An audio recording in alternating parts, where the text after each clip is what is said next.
I'm with Craig Thompson, K9CT. Amsterdam Island, it's an IT challenge in a nutshell. Well, when you're trying to do things remotely, then you have to think of things that could happen. And one of the things that can happen is you've got all this log data and you do not want to lose it. So there's a chance of an error happening. You want to make sure that everything's backed up. So in our case, we have a backup on the computer, plus we have a backup on a hard drive, plus then there's another hard drive with another image of the same information, so that if there is a problem, we have a backup. We have backup laptops and we have backup methods of recovery so that we don't lose that data. And we do ship it off via satellite and store it in another location too, so that when we do get back home, the QSL manager will have that data, and we will not have to have those individual laptops. We'll have off-site stored data. Now, how many laptops are we talking here? To just give us an idea of scale. Well, there's 10 laptops. There's 2 special hard drives called NAS, and then we have we have a link between the 2 operating sites. And the idea is to synchronize that information. There's some things that we're not going to do because it adds a level of sophistication that we would actually maybe cause a problem if we did have a fault, and that would be log synchronization. So we've decided not to do that. But there's an element of concern that we would lose the link between the sites, in which case then the hard drive that's there would be the backup, and then if we can get the link back going, they will resynchronize. So our backup, by the way, is just taking a memory stick and walking from laptop to laptop and storing the data that way. So we have and we actually have a spare laptop at each site too, so that we can slap one in right away if something should happen. It's part of the network. So you are prepared for all manner of calamity. You've been doing this for a little while. What kind of failures have you seen in the IT realm? Unexpected things that you go, I wish I'd known that 4,000 kilometers ago. Well, you've got to make sure that you have the latest software. I've seen issues where the operators were not familiar with the software, so silly little mistakes cause, for instance, the radio not to be linked to the computer, and they're logging information that's not related to the band that they're on, or the time is off or something, and then you find those errors later and then you have to fix them, and that's very difficult to do. So it's better to catch those things. We make sure that the operators are all on the same page. The software is the same on every computer. That we try to minimize all of the human errors as much as possible, but of course it's the humans that usually create the issue. But you never know. There's RFI. RFI can creep in. We've had USB ports quit because of RFI, and you're wondering now what happened. So if an operator's not paying attention and they have changed bands or changed modes, and all of a sudden the logging software is not saying the same thing, they could have logged several contacts on the wrong band or frequency or something, or not, or mode, and then it's left later to be resolved by tweaking the database, with some kind of a change that has to be done. The other sort of IT things, the computers can fail, in which case now you've got a real problem because where did the log go? So it's better to get the logs off the computer on a regular basis, so that if you do lose something, you've only lost part of it. So these are things that have happened as a result of something did really happen. I try to do things minimally.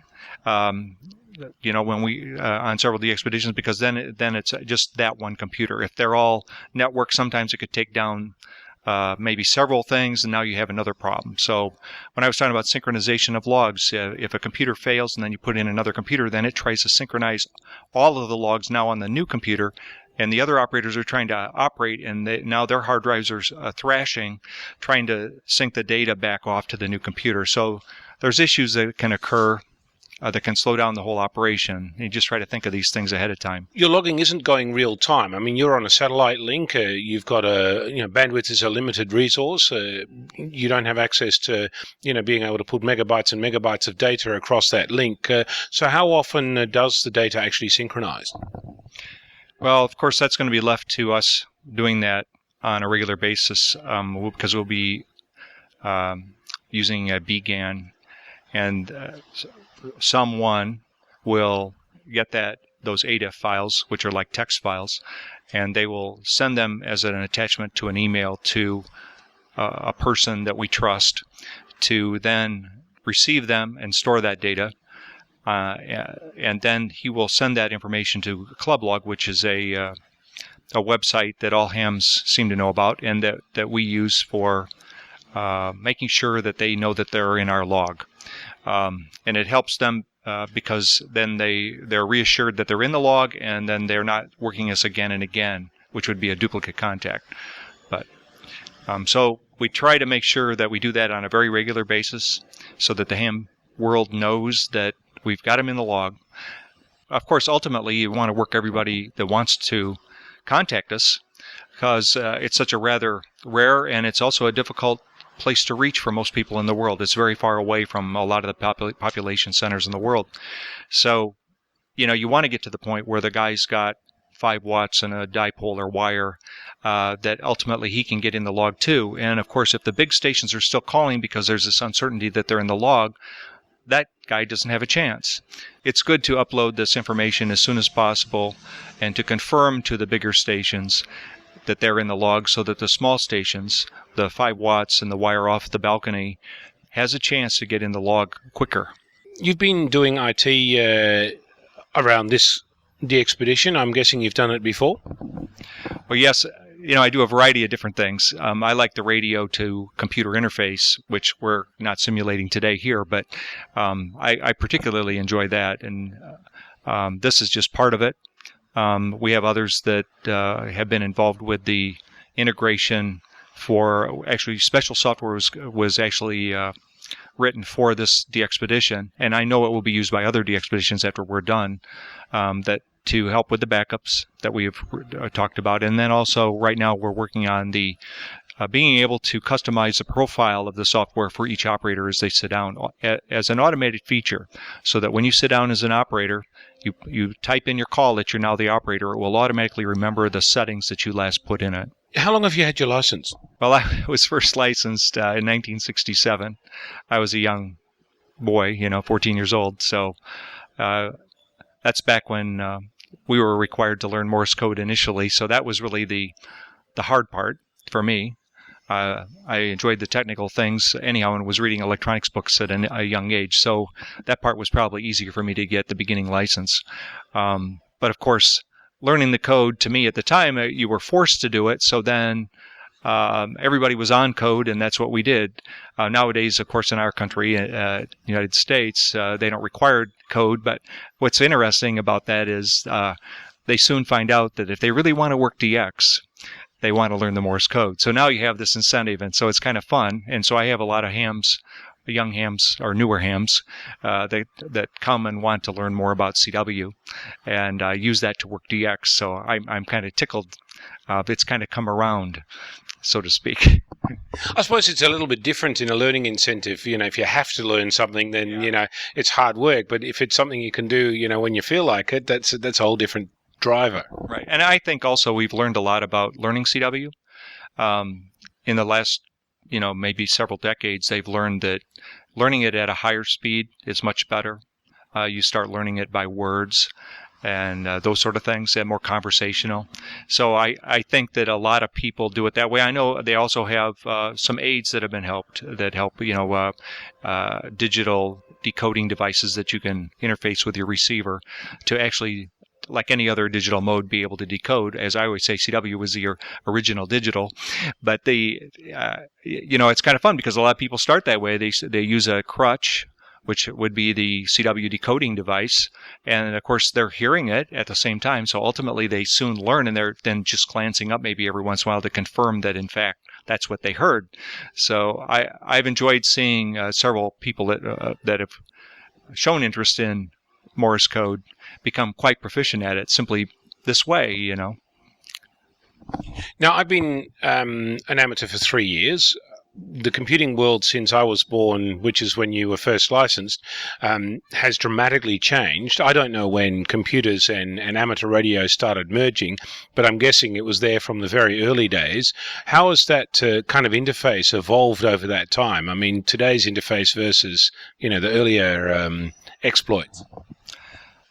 Well, what a question, because that is a monster. We're talking complete radical change to ham radio, and in fact, I would encourage any young person that has any interest at all in computers that they'll find a lot of interesting aspects of ham radio for them. And of course, when I would say back in the late 70s and early 80s in particular, a lot of computers were out there just for the fun of it. Some people would build them, or they could buy a computer and they could program them themselves, and there was a lot of experimentation with logging programs. That was probably one of the first applications. But in the 90s, some of the radios started coming out with adapters that allowed for computer interface to the radio, in particular to track the frequency and the mode of operation. And now we've come to the point where we can completely integrate any radio that's manufactured essentially today with almost any logging program or control. And of course, with the internet and several other things now, we have ways to completely remote control a radio station, ham radio station, using a computer anywhere, or an iPad, or any device. So we've come really a huge spectrum of change. In my station at home, in fact, I've integrated wireless controls to my towers for antenna switching and rotator controls, and everything's on my computer screen. I have very few controls in front of the operator. He just clicks a mouse, or he uses a rotary encoder to rotate something. It's just a lot of fun to integrate, because it also makes an operator quite efficient, very quick. So I think anybody that's into digital computing or anything like that would find it fascinating ways to integrate computer technology with our ham radio hobby. And of course, it's even evolving beyond, a computer and a radio separation. With software-defined radio, the hardware is almost a part of the computer integrated, and the separation almost doesn't exist anymore. It's it's one and the same device. Right. I just got in the last couple of months a Flex Radio 6700, and I have never really had such an exposure to an SDR in my life as this. And of course, this is a different platform in that all of the radio is just a black box, and the software then is any device that you have that can talk to it. So if you assign an IP address to that black box, any device that you have now can be the radio control. So you could be anywhere in the world and be able to operate my radio, whether it's Morse code or CW, or phone or digital modes. Anywhere you are in the world, you could talk to that IP address and operate my radio station. So that's pretty cool stuff. Here's a self-reference. Across your RB GAN, is there enough bandwidth to operate your own radio to your own Amsterdam Island contact? That would be an issue, yes. No, I'll invite somebody over to my station actually to operate, and let them use my station for their own contacts, and maybe they'll throw in my call every once in a while too. That's the best way. So.